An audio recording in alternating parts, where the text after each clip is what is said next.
Alhamdulillah Rabbil Alamin. Allahumma salli ala sayyidina Muhammad wa ala alihi wasallam. Kita ziarah makam yang terakhir malam ini, program kita yang terakhir di sini, yaitu kita ziarah salah seorang tokoh di sini yang beri nama Abu Lais As-Samarqandi rahimahullah.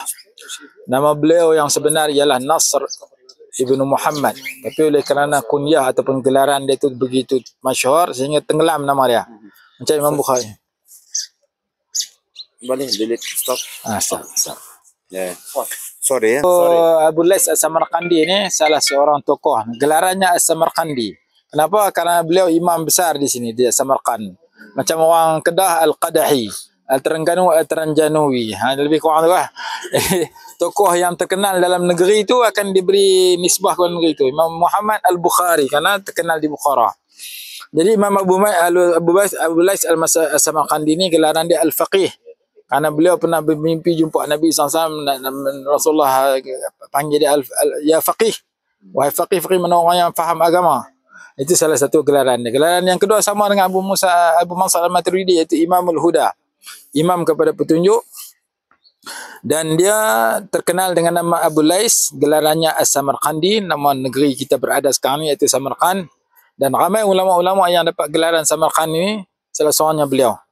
Dan bila diberi gelaran itu, maksudnya mereka adalah tokoh agama yang terkenal di zaman masing-masing di sini. Karena Imam Ibn Asir menyatakan zaman dulu raja-raja di sini, pemimpin di sini cinta kepada ilmu pengetahuan, menyebabkan mereka melabur dan mendidik masyarakat supaya mengaji. Karena pemimpin turun mengaji sekali, rakyat pun turun mengaji. Akhirnya banyak ulama yang berjasa di sini. Dan kita cerita hari itu bahawa di kawasan berdekatan sinilah yang muncul ke-6 nama imam hadis yang kita sebut hari itu.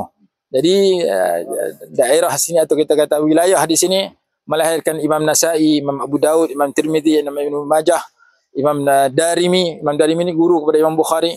Juga dalam kawasan yang tidak jauh daripada kawasan ini. Karena zaman dulu di sini dikatakan qiblatul ilmi, kiblat kepada ilmu.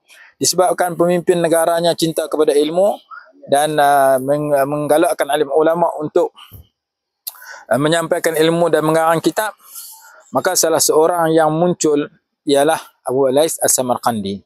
Dikatakan satu ketika dulu, linnasi fi ukhrahum jannatun wa jannatud dunya Samarqand.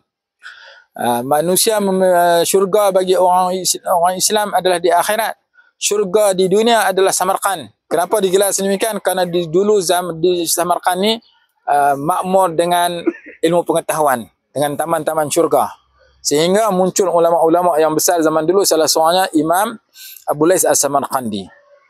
Imam Abu Lais As-Samarqandi dia banyak kitab dalam bidang tafsir, dalam bidang nasihat dan sebagainya, seperti kitab Tanbihul Ghafilin dan sebagainya.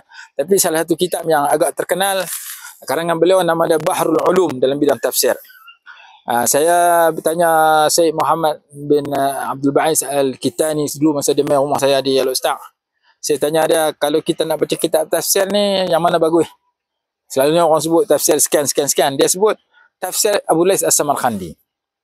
Dia baca dan saya beli simpan di rak.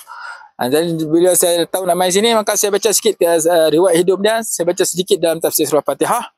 Dia menyebut dalam surah Fatihah bahawa yang ini ma'ruf dalam kitab hadis hampir pada, cuma saya ambil sebagai nak bagi kita biasa dengar satu ayat yang ditafsirkan oleh Imam Abu Lais As-Samarqandi rahimahullah dalam surah Al-Fatihah. Dia mendatangkan sebuah hadis di mana Nabi SAW bersabda, sesungguhnya kitab Allah itu ada satu surah dalam Quran, dalam Al-Quran, inna fi kitabillahi la suratan, sesungguhnya dalam kitab suci Al-Quran itu ada satu surah, ma anzalallahu li nabiyyin mislaha, Allah Ta'ala tak pernah menurunkan pada mana-mana Nabi seumpamanya. Maka bertanyalah kepada Nabi SAW oleh Sayyidina Ubay bin Ka'ab radhiyallahu anhu tentang apakah surah itu. Ia baginda menjawab, inni la arju alla takhruja minal babi hatta ta'lamaha. Nabi SAW bersabda, aku mengharapkan kamu tidak keluar daripada pintu ini melainkan kamu mengetahuinya. Lalu faja'altu atabatta. Kata Sayyidina Ubay, aku buat lambat-lambat kerana nak tunggu Rasulullah bagi tahu. Kemudian Sayyidina Ubay bertanya, Kata Abu Hurairah radhiyallahu anhu. Sayyidina Ubay pun bertanya, maka Nabi SAW bertanya balik, kaifa taqra'u fi salatik, bagaimana kamu membaca dalam sembahyangmu? Kata Sayyidina Ubay, ummul kitab, saya baca surah Fatihah. Maka Nabi SAW bersabda, wallazi nafsi biyadihi ma anzalallahu fit Taurati wal Injil wal Quran mislaha, demi Allah yang diriku di bawah kuasaannya, Allah tidak pernah menurun dalam kitab Taurat maupun Injil maupun Quran seumpama surah Al-Fatihah. Wa innaha as-sab'ul masani wal Qur'anil azim alladhi utituh. Dia adalah 7 ayat yang berulang-ulang. Kenapa dinama 7 ayat yang berulang-ulang? Karena Fatihah 7 ayat. Kenapa dia ulang-ulang? Karena setiap rakaat dalam solat mesti diulang Fatihah kalau tidak sah.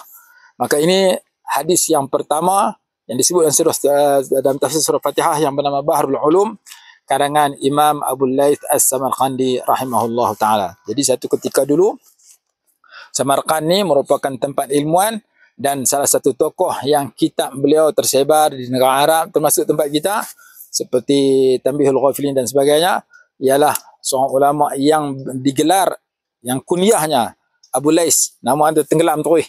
Nama dia Nasr Muhammad ibnu Nasr. Nama dia yang sebenar ialah Nasr ibnu Muhammad ibnu Ibrahim As-Samarqandi. Jadi alhamdulillah kita dah sampai kepada penghujung, di mana kita sampai kepada ziarah beberapa tokoh di sini. Dan dulu-dulu al-ulama wal fuqaha, para alim ulama, para faqih, para pendakwah, para ahli tasawuf banyak tersebar di kawasan Samarkand ini, yang disebut oleh saudara Mansur kita tadi, bahawa kawasan ini dulu-dulu adalah kawasan ulama yang banyak, dan alhamdulillah kita sempat menjejakkan tempat kesan-kesan mereka.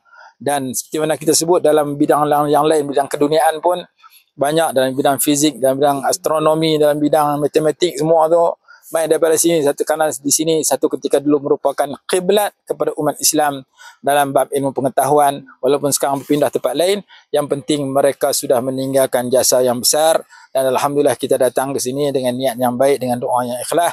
Mudah-mudahan Allah Ta'ala jadikan keturunan kita mereka yang berjasa kepada Islam sebagaimana yang kita dengar daripada ulama-ulama yang kita ziarah. Wallahu a'lam. Assalamualaikum warahmatullahi wabarakatuh.